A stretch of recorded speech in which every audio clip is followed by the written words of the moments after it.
we're going to be turning this into this, while still keeping the original frame. So yes, that is an electric bucket seat.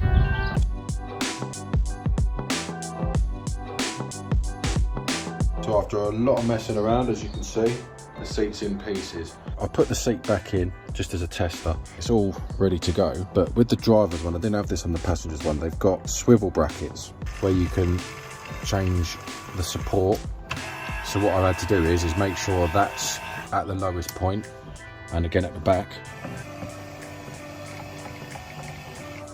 And then what I'll do is I'll make a bracket which goes from there to there, and then another bracket which goes there to there, and see how that works. I need to get the metal out and start welding. I've literally just welded on a little frame. Ignore the weld I'm aware.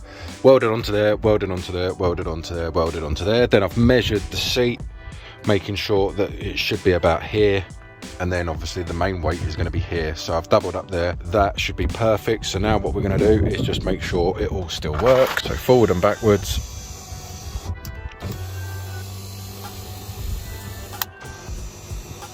She's good. So then the front should now twist.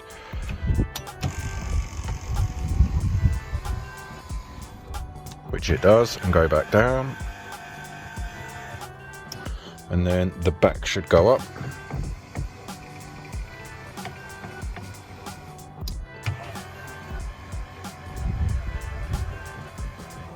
Which she does. So that is a success. So I'll just clean this up, drill the holes for the seat, put the seat in, and then test it. The seat is now in.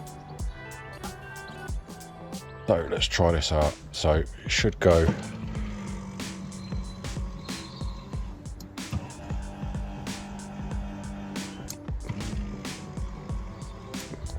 And then the back one.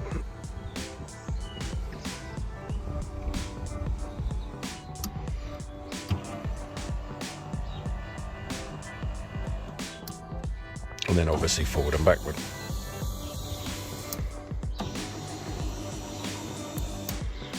And it works. So now on to the fun of getting that to fit the other one with some plastic welding. Part 2 of turning the bucket seat to an electric bucket seat. So we've got to now try and get the old frame onto the old frame onto the new plastic. First thing I've done, chopped all the old plastic tabs off so you can see where the fins were, where all the mounting points were, etc, etc. So that should now sit flush. Problem being is that handle, so we need to be able to get that handle on there. We'll chop this bit to make that fit, and so you can see I've had to cut most of this bit off there so that the handle can come through. I won't show you my methods because it's a bit messy and a bit unorthodox, but it involves a heat gun, a soldering iron, and plastic welding, and a lot of Q-bond. But basically I heat up the plastic and melt it to each other, and then Q-bond it to get the final finish. So I've just used Q-bond and a lot of plastic filler just to get it right. So that's bonded quite nice. So now all we'll do is we'll spray that up. So there's the final product. It's not perfect, but you'd never know. So I've just finished it off with some trim there. Just finishes it off nicely.